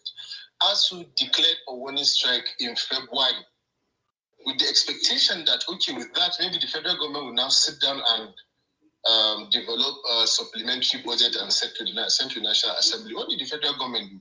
They now set up a new committee, again headed by Professor Briggs, to go and sit down on the same report that they have had in May 2021, and they gave them 3 months, something that they can work on in a week if they don't have the capacity to implement what is in that report that they have with them since May 2021. ASUU then said, okay, we are going to increase our strike, roll the strike. I agree, but we have to. I hear you. No, I'm not disagreeing with you. I'm working with time. It's just I'm not understanding. Yeah. Let me get Abubakar to comment. Abubakar, you've heard what everyone has said. Lots of angles. Yeah. So I think you can go ahead. Yeah. Thank you so much. And honestly, I like it when we are a bit more organized. I think Kalu invited us here, so let him dictate who will talk and who should listen. Like he said from the beginning, I think most of us miss the opening remarks he made. This should be just a discussion, not an opinion, so that at least we will get to learn from each other. I think the question raised by Sozin, I think it was rightly captured by the other lecturer. I think I'm seeing Toby. Yeah. I think it's my opinion too. As a union, we tend to ignore those things. There are a number of facilities that are lacking in certain universities, and the window dressing is there. But part of what I just want to add to that is just that, people can be selfish at times. When a program is closed, it means maybe to some, they will think they are out of job. So they will do anything to maintain that status. Mm-hmm. But we all know there is that window dressing when it comes to accreditation. Yeah. And that, notwithstanding, is not peculiar to ASUU. The federal government, NUC itself knows that there are instances that I can mention where a program can, by mere looking, it will not pass accreditation, but it will be accredited with the help of NUC and other team that will come here. So that is answered. I think Toby captured it right there. Then another question is, somebody asked on the issue of why the mismanagement, nobody is asking what is done with the money. That's why I said the agreement is a comprehensive agreement. Part of that agreement, you will always see visitation panel. ASUU has been knocking on the doors of federal government since 2009, sent visitation team to your universities to checkmate mismanagement. Federal government did not do that until recently, I think in 2021. They sent in visitation team and then they submitted their report. A number of mismanagement and decay, but they failed to release that report. part of the demand of ASUU in this strike is to release the white paper by the visitation panel. Ordinarily, ASUU should not be doing this because it's none of their business, as Toby rightly said. But the federal government keep on shying away from its responsibilities. How will ASUU does not have the power to punish a single staff within the university because ASUU did not employ you? But the federal government can through the university's governing council, but they are not doing the right thing. And the more they don't act, the more detrimental it's becoming to the system as a whole. Remember, I said our job description is not just teaching, research, community service. If the environment is not ethically oriented, is not financially buoyant, you cannot conduct research, you cannot give out anything to your immediate community. That's why ASUU is left with no any other option but to take the fight, since those are in charge of that fight tends to shy away from its own responsibilities. Well, ASUU can just uncover the findings, but they cannot punish a vice chancellor. He's not answerable to them. They cannot punish a bursar. They cannot punish a member of the academic staff. So that's my take on this. Okay, but let me, for Abubakar, I want to be very, very clear to people. Many people are jumping in maybe at the tail end. This is the point I'm making. Number one, I agree with ASUU's demand for funding. ASUU wants 25% to go to education. I agree. I don't agree that they should get 50% of that 25, but I agree they should get their funding. And I think most Nigerians, you'll find every Nigerian would agree with that point, number one. Should I comment on this? Go for it. There is something you are missing. Kalu, like I've said, the 2009 agreement was not just drafted by ASUU alone. It was a team. Government representative, in fact, the government representative was the chairman. If I can recall vividly, it was Professor Onisodi. He chaired that committee, though there are a number of ups and doing that within the line through its evolution. So many chairmen were replaced by the federal government. But ASUU were just like members of that committee that drafted it. Like I've said, they look at UNESCO standard. No, I agree with it.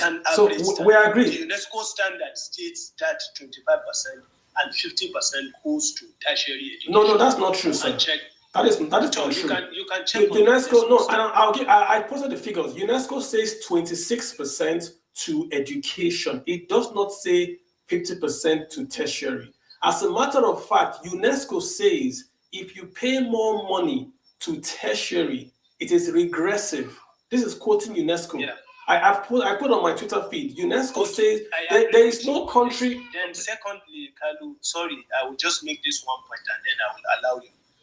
ASUU did not compel government that this is what we want. Like I've said, it's a collective bargaining. That 2009 agreement was collectively bargained by all stakeholders, federal government and ASUU. So I don't want people to be saying you don't agree with ASUU on 50% goes to tertiary education. You don't agree with the whole stakeholders. It's not just ASUU. It's a collective bargaining. It took years before that agreement was set and everybody agrees on it. Yeah, thank you. I hear you, Becca, but if we have a discussion about ASUU and the strike, we won't finish today. I want to situate the discussion to September, the last week of September 2022, because it looks like I've made this argument on Twitter. ASUU strike today. ASUU strike today. You are striking against a government on its way out. They have no incentive to resolve the strike. But Jamiala is running, his party is running for presidency. We know he's a Tinubu, and I'm sorry I'm being political. He has an interest to resolve this strike. So he has called ASUU and they've said, hey, let's resolve this. He called everyone. They want to get kids back in school and all that. And I would have thought that the strategy for ASUU would be, okay, let us get past this. There's a new government will come in place, and not February we'll have a new president, at least will be elected. Then ASUU can go to that president and say, let's start afresh. And even let's start afresh, because ASUU has said to negotiate. That's my own strategy of what I would have done. Yes. To keep these kids at home over this, that's number one. Then I'm being specific. When you keep on saying you're not trying to call up IPPIS, your chairman says you are. This week, the House Speaker said he's ready to fund. and ASUU says they want IPPIS. The head of service is not saying that she cannot pay with two. She is saying it is not possible right now, and she's anywhere in the world. It is not possible for a vendor to introduce how he should be paid. So why don't we take this small win? It's a small window. Why don't we take that small window and go to February? Should I respond to this? Go ahead. A little bit that I want to see. Go ahead. You see, Kalu, I agree with you that the Speaker of the House is committed to ending this strike. But right from Committee of Chancellors, the Minister of Education, up to Speaker, there are a series of intermediaries that mediated, a kind of came in to mediate ASUU and federal government. All of them will offer us a way out, and ASUU will accept. Do you know what is the main issue? They lack mandate on that their promises. They will have to go back to the president, and that's where the whole matter lies down. You understand? The speaker quite okay made a good suggestion, and ASUU are willing to accept it, but he cannot sign that agreement. That's what he's telling them. He has to go back to the president. And the president, after that, as soon as they said, we will get to the president, we will come back to you. You will not come back. We don't know the body language. Fair point. But what I'm saying here is offer what you have on table, that this is what we have. Then let's see whether ASUU will accept it or not. Fair point. I agree. I agree. Promises. Fair point. I agree. I take that point. Nobody will respect promise from this government. I'm sorry to say. The speaker promised to ASUU that he will not pass budget. It's the same person in that meeting that was asking director budget that did you capture this? Are you ready to capture this in March 2023? Yeah. When he was the same person that promised us to look at the level of insensitivity, and he's saying it to the same man that he promised that I will not pass 2022 budget without that, and we are going to 2023. He was still asking the director budget in the midst of everybody. That doesn't make any sense. They are not true to their promise. It's as simple as that. Put everything on the table. If the president was serious on this, he will call all of them. There is no go and come between them. This is what we will offer. Fine. Let's see whether ASUU will accept. Okay, Abubakar, let me get some guys to speak again, just to so you can take notes. I'm going to just walk through the room. Don't worry. Let me get Ope Yek. Oyi, did you? Go ahead, sir. Ope, you got the mic. All right, thank you very much. I've been waiting for this. I do apologize. All right, thank you very much. Can you hear me? Yes. Yes. All right, great. I want to, first of all, appreciate Mr. Kalu for this great opportunity, and I want to appreciate Mr. Abubakar for deep insights and all the contributors so far. Number one, there is an African adage that says, where two elephants fight, the grass suffer. In fact, this one is beyond elephant now. I'm now seeing where two planets, planet FG and the planet ASUU fight. You can no longer get all the students back to school. Some have lost interest. In fact, of recent, a young lady said something that now that she's engrossed in business, that she may not go back to school again. That's number one. Number two, on the part of lecturer, I read last week about a number of lecturers that have died. Especially, it was specifically talking about lecturers from University of Calabar. That they just pinpoint University of Calabar. The issue is that our ministers, are they also not feeling the impact? Now, I want to add to this. Can ASUU also add to their demand that all the children of the appointees of the government, be it at the state, even down to local government, to the federal state, should not also be allowed to school in private university, let alone going abroad. So that if it's just a matter of time, if that can be added to the demand, I think all these demand will be resolved. Gotcha. Mr. President, and that's number one. Number two, few months, Mr. President, the number one man, the number one man that can make the thing to happen overnight. He said something. He said he gave 2 weeks to the Minister of Labour and the other minister to resolve the ASUU strike. Doesn't mean that the Mr. President declaration does not hold water again. Is that not an insult to the office of Mr. President? Giving an order, a declaration, and the 2 ministers are still there, and nothing is done. I'm tired. What is happening now? I got you. Thank you very much. Let me get Oracle to speak, please. Oracle, you've got the floor. Oracle, you've got the floor. Please go ahead.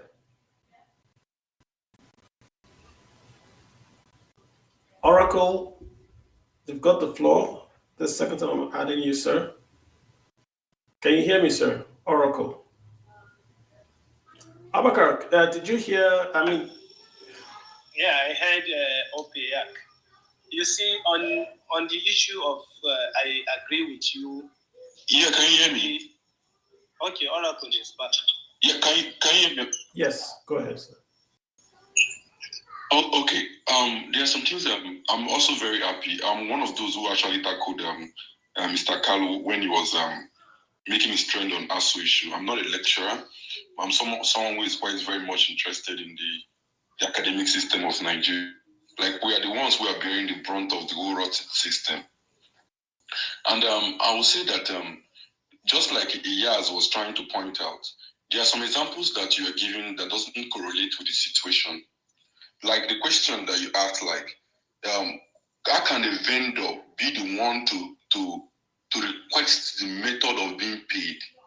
These are issues. It doesn't fall into this issue properly. It doesn't correlate properly for me, because if there is anybody who's supposed to develop, to show capacity that the money we have been giving you people, that you guys have been doing well, to develop a system for payment for the Nigerian government, supposed to be in Nigerian university system. So yes, ASUU are supposed to be the ones to determine what should the federal government use to pay whether ASUU or any other agency or parastatal.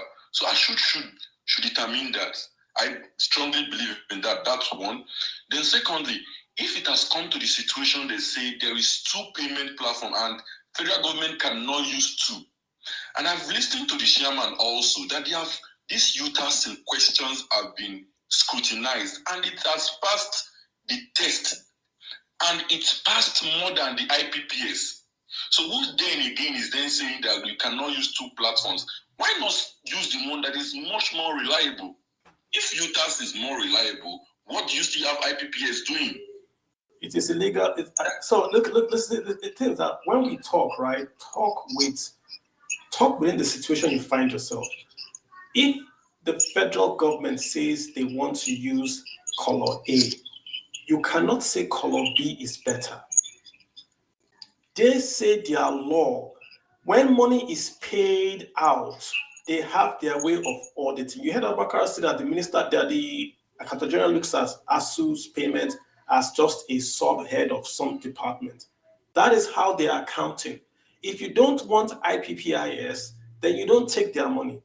They say if they pay you for salary, you must be paid from IPPIS. That's what they've said. I don't like IPPIS. It is not perfect. I believe UTAS is better. But the person paying you the money has said he wants you to use IPPIS.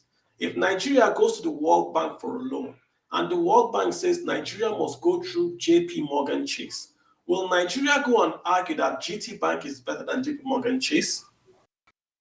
I don't get it. That's not my point, Mr. Carlo. My point is that it is still a question. This example you cited again still do not correlate. Now we're talking about consuming what you produce, and I am saying in all ramification that we have no other. The federal government has no option of not adopting UTAS. One, the ASUU have said this one has gone through tests. It has passed the test, and it passed more than your own. Yeah, but you're which arguing. you imported. Sorry. No, not sorry. You are arguing this over and over. Don't forget. ASUU is also clamoring. You are making this point over and over and over. It's not in debate. I have said it Should here. I say something? The UTAS is better. I am not debating if UTAS or IPS is better. You are making this point over and over. The point is this: the federal government of Nigeria, the vendor, the owner of the contract, has said if you want me to pay you, you must write a letter and use IPPIS. So what are you arguing about? If you want to change it, get elected, then change it. But to argue, Can I say something? Go ahead, sir. Okay, part of the point. I will just add to what you said, just quickly. I will not interrupt you. You see, UTAS was developed by ASUU, but it's not that ASUU will manage UTAS. They will willingly hand over UTAS to Office of the Accountant General or to look for anywhere place to operate it, whether NUC or any place of their choice. It's not like ASUU members will be the ones dictating entries into UTAS. It's just like they have developed a software, they will give it to you free of charge. In lieu of IPPIS that the government pays for each individual or staff of the government enrolled, they have to pay certain amount, and they will be paying for subscription fee or consultation fee and not too conversant with it on yearly or monthly basis. That was the claim, and it runs in billions. So the demands of the chairman was that why will you waste billions in this era that you are complaining of the economy when you can have homegrown on your own without paying a dime? Okay, I agree. Okay, and again, I agree with you. The question is, hold up, please. Hold up. The question is, should we be on strike over the adoption of a software by the Ministry of Finance? It's no longer education. It's no longer about education. It's now about saving money, backward integration, and a software integration by the Ministry of Finance. It's no longer ASUU. This is the question I'm asking. Is this enough to keep kids in school? We can argue whether it passed the test, if it's better, if it's a waste of money. Those are legitimate arguments to have. But is that education? Should kids be at home whilst we're having this debate? No one has answered that. I wanted to round up a point before Mr. Carlo redress that. So that's one is my point. And Abubakar, I didn't hear all you said. I think your network is becoming poor, but I think you buttressed my point further. And the question of should we be on strike, I will answer again and say yes. Yes, because it's a pressure group. It is not in the job of ASUU. The Nigeria belongs to all of us. ASUU is a pressure group. It is in the position of the federal government, the government we have elected, then to represent all of us, then to see what the pressure group is bringing to the table. Is it reasonable? If you agree that it's reasonable, what is stopping the federal government from doing the right thing? That is one on that hand. And Dubé actually raised a point that I believe is insurmountable. And I wonder what somebody is studying in petroleum engineering in ABU Zaria. While the Department of Petroleum Engineering in Efuru does not have significant and enough hands, and we have petroleum engineering in almost every corner of the country. And I've said, if I'm left in my own mediocrity to advise the government on how to go about all this. Fund these fundings that they are talking about, especially with the infrastructure. The schools should find their own funding. 25% of the 25% is too much to tertiary education. Tertiary education is not for everybody. 25% of the said 25% is too much for tertiary education. The universities should be autonomous, and that includes finding your own funding. They should find their own funding. If the Department of Pharmaceutical Science could not have partnership with Pfizer or Novartis or any other person to make sure that we have malaria problem and they're providing malaria solution and they have funding for the research in their faculty, they should close up.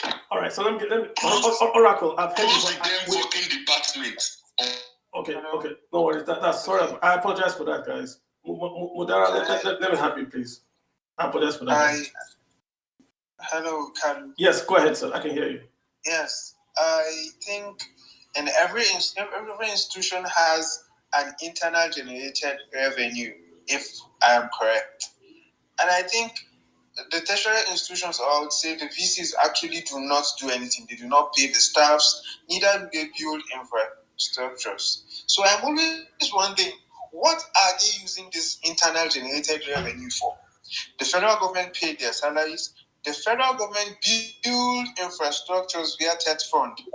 They sponsor projects. So what are they now using the money for? This is not. That's a discussion and a half. But I mean, if you go online, you're going to see the audit reports of the universities. It's trying to vent their anger. I do not think it's their duty. Like I think someone here said it. It's not ASUU's duty to fight this fight. Actually, they are employees. Yes, they are doing it for the future for the sake of the students and for the future of the. You're in and out, sir. Mubarak, you're in and out. Your audio is. I would say they are fighting for the right and for their selfish interests, and they do not even have the interest of the students at heart. This is alarming, seriously.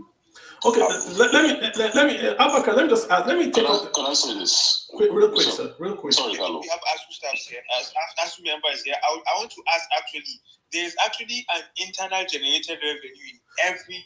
No, but ASUU does not do IGR. They use that ASUU is not the management of the universities. Just so you were clear, ASUU does not manage the universities. Exactly. They are the lecturers. So I don't think they can answer that. They are just a union, right? So they don't run the universities. If they have any demand, they should submit it. Let me be honest with you, right? Let me be honest with you. I have seen. Hold up. So I have seen ASUU actually investigate universities and say we're going to look at the IGRs. There was a white paper that was done. They put people to actually look at how the universities spend money. I've seen them do that. ASUU is not the enemy here. But I think that what is going on, in my personal opinion, ASUU has a good hostage to hold students that are at home. And ASUU knows that if they keep students at home, they can get lots of things done. Someone has said that ASUU should go on strike because it's saving money. Why is ASUU not on strike? Because we're spending 4 trillion to import PMS. If it's about saving money, the biggest waste in Nigeria today is PMS subsidy. Why are they not on strike for corruption? But the Union of Educationalists, to start to go to IPPIS is no longer education. We're going to another water. And if ASUU goes down that route, they will get lost in those waters. That's my point. Abdullah, do you want to say something real quick if I hand over back to Abubakar to make comments? Abdul Hafiz? Yeah. Real quick. Yeah. Okay, thank you. Okay, so I've been following up. Real quick, sir, real quick. You need to make your point real direct, sir, if you don't mind. Yeah, okay, yeah. So my point is that I have my own question. So why should ASUU president be telling us that 2 years is not too small for us? So what does that mean? Like, let's get Abubakar to answer that. Let's get Abubakar to answer that. Insensitive. Abubakar, did you hear him? I heard the ASUU chairman also said that 2 years was not that it was okay for students to be on strike as well. I heard him say that. Okay, I didn't hear that, honestly, but that is his own opinion. You don't expect anything that comes from the president that ASUU should reason alike. He has his own reason for saying that maybe, or he's been too emotional. You know, I have seen so many comments regarding the president. I think he's been emotional, and I am not seeing his fault here. Honestly, he has been all day up for 7 months. He has honored every other invitation that the federal government sent to him. We have seen how Ngige walked out of the meeting last week. He never did that within this whole 7 months, and he's without salary. So I'm not giving excuses for his comment. I know there are a number of comments that he made on national TVs are a bit emotional. Maybe he's carried away by anger and other things. So I cannot see that, honestly. And then on the issue of Mubarak, I think he's a student. Of course, we have been through that road. Many of us are students. We think alike that ASUU is the enemy there because we are considering our time. We don't look at quality as a student. We just want to graduate in the BSc program, no matter whether you learn something in it or not. You castigate ASUU anyhow. Gotcha. But I am happy that Kalu quickly halted that the management of IGR is not in the hand of ASUU. We all know that ASUU are even insisting on the report of the white paper that government should investigate universities because ASUU has no power to do that. But real quick, go ahead. Did you have real quick? I want to, because we're about to round up. We're going to round up in about next maybe 10 minutes or so. Yeah, I mean, the last speaker. Okay. I think not last speaker. Somebody that said, why should ASUU not look into passing bill to compel children of the public officers and politicians to attend yes, that's a good. school? What's your We have take on seen that? how a legislator last month, maybe 4 or 5 months ago, tried to read that bill, and all his colleagues hunted him. They were shouting no. They even prevented him from reading that bill. Not to talk of even passing it through first, second reading. To tell you the kind of individuals ASUU is dealing with. True. They are cunning. They don't want the right thing to be done. True. It's as simple as that. True. I agree with you on that. To that quickly. Go ahead, Tony. Go ahead. So this is the reason why we need to get it right in this election. If you're voting for your councillor, for your House of Rep in your constituent, you need to put down the issues on ground. Are you going to send your child to public institution, be it a public university or the hospitals? If they're not going to, they don't vote for them. We're in an election year. And this is where I expected ASUU should use a strong position to direct the consciousness of the electorate on how to vote. I would have actually expected our union to call up these presidents, let them tell the whole Nigeria what are their plans, if not for all institutions, for education alone. What are their plans? At least that will even guide people. I expected ASUU to move away from being a trade union to a team of intellectuals that can think on its head calmly. Sometimes I really feel for the ASUU president each time he goes on interview. Sometimes he says things that are not really in line. This is my own personal opinion. I heard when he said that 2 years is not enough, and I really cringed when I heard that. Sometimes he said things out of emotion, as Abubakar said. But honestly, if we want to get this right, this is the time. Everyone is involved. You don't want to stay at home. Go out, get a PVC, vote for the right people that you think will put their children in the same classroom as you are. That's my final point. Thanks. Good point. So, like I was just round up to say, I mean, my central theme, just so people are following and listening to me, my central theme is this. Everyone believes ASUU should fight for their rights. Everyone believes in higher funds for education. Everyone believes that ASUU has a signed agreement that gave them funds that the government signed. I think when people start to pull away from ASUU is that when ASUU start to say this or nothing, it's almost like this is not a negotiation, it's a hostage situation, right? If you don't give me this, I'm going to blow the kid up, right? It's more. So we're saying We have how many months? This is October, November, December, January, February. It's 4 months. 4 months. I would plead, and I mean, if anyone's listening, I'm just pleading. I would plead, open up the schools, right? Let these kids come back. Do what you can till February, right? There's going to be a new government, in de facto government in February before they are sworn in. From February to when they are sworn in, we can have a brand new negotiation.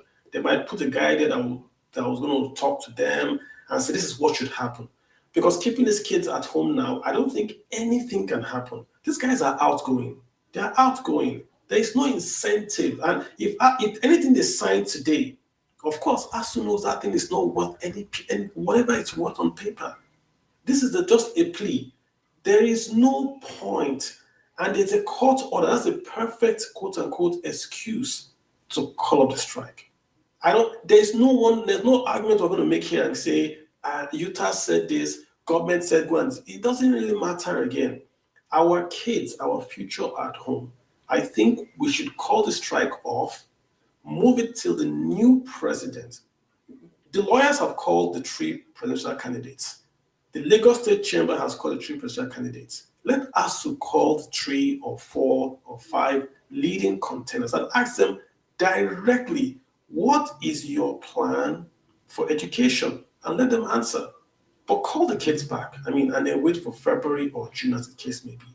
Okay, let me get last guys to speak. Then I'll give you the last word. Then we can call today. So Chinedu, you've got the mic. I've got Chinedu. I thought we're going to have Bond to speak, and then we're going to have who else hasn't spoken? Yeah. So Chinedu, Lawal, and Bond speak. Last 3 of you. Yeah. All right, Carlo, I wouldn't like to waste your time. You just concluded what I wanted to say. The timing is wrong. The timing does not work. These people are going out and negotiating now will not make any, there will be no impact. They will not be pushed, or even if they are pushed, they end up signing what they are not committed to. So I think you've made the point. Thank you. Thank you so much for that. Thanks for being brief. Let's get to Born to, I got Born Origin Nigeria, Born to Win. Okay. Hello, good evening, Mr. Carlo and everyone here. How are you doing? Okay, fine, thank you. I'll go straight to the point here. The thing here is that I think, like Mr. Tobe and Abeka said about ASUU channeling their points somehow and emotional, that's at the ASUU chairman. I think that's the major case with ASUU. But in terms of what they're fighting for, I think ASUU is actually fighting for the right thing.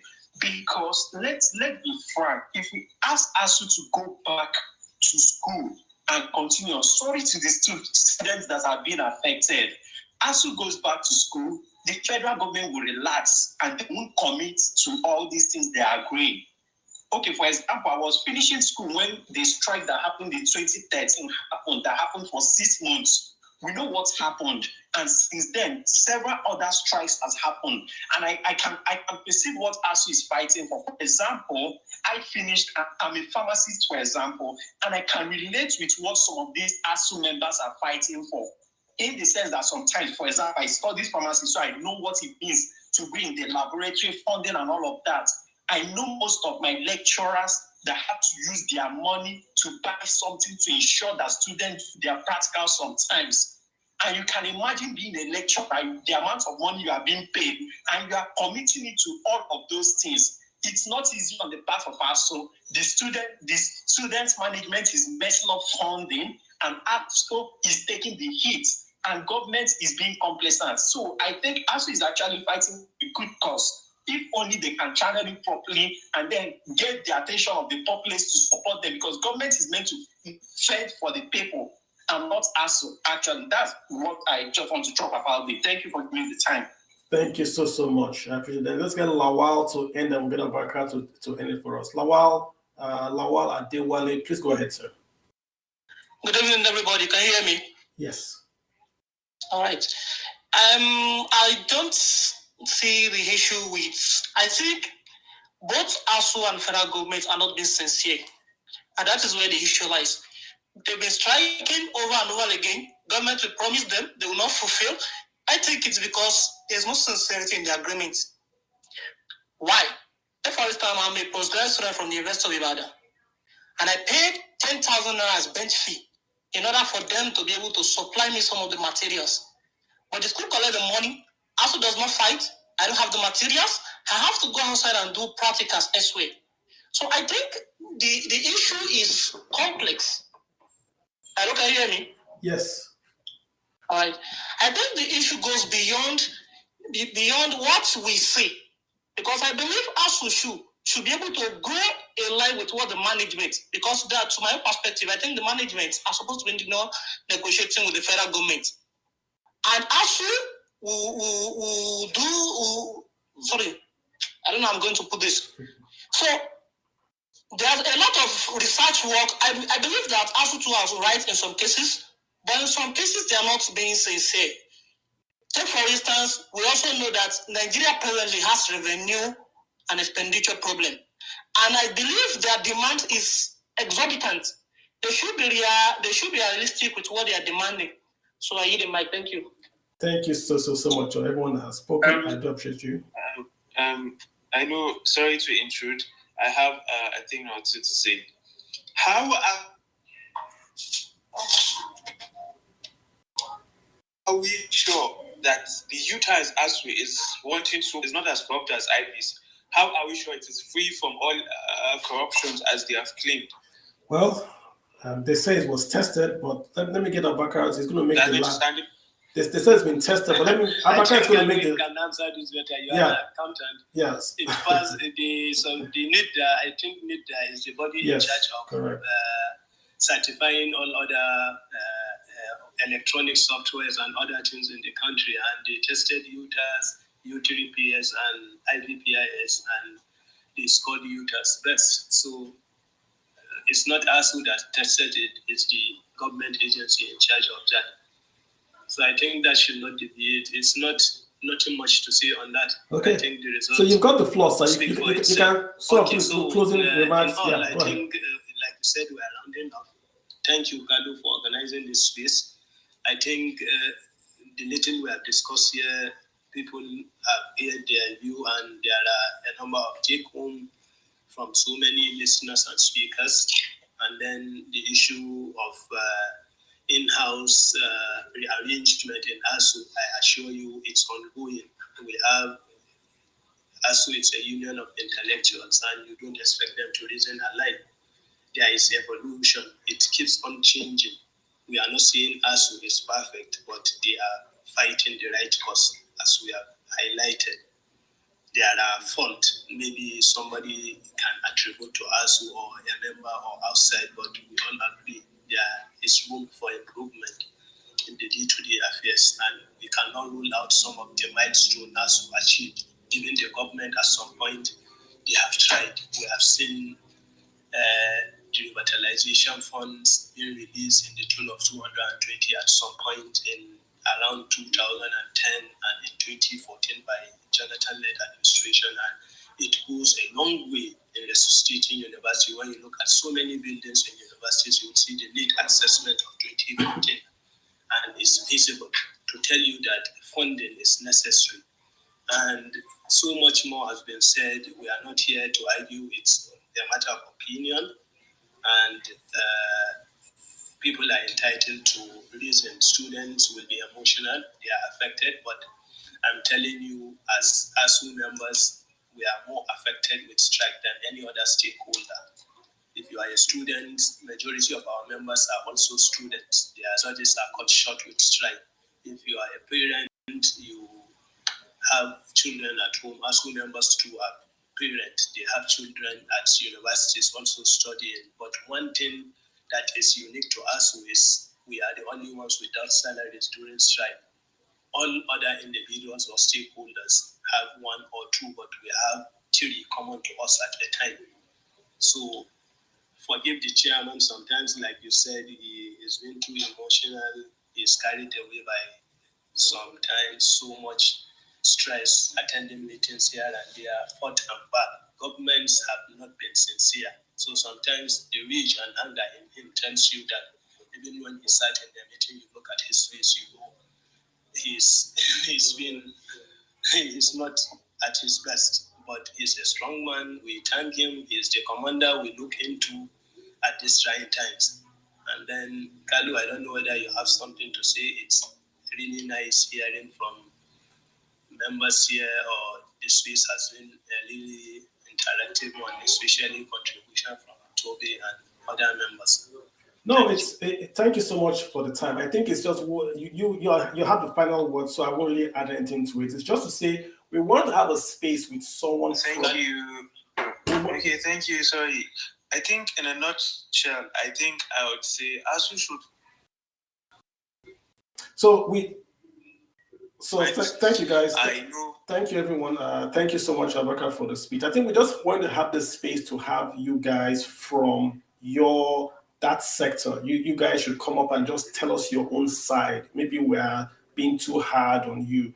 And just to hear your own side. I think most of what I've heard here is what I've read and what I've understood is the position of ASUU and the rest. I think it's the same I've heard. I hope that my plea is taken and someone can hear what I'm saying. I'm not here to say ASUU is right, federal government is wrong, government is wrong, and all that. When you see me talking on Twitter and I'm being very, very hard, I'm trying to provoke action.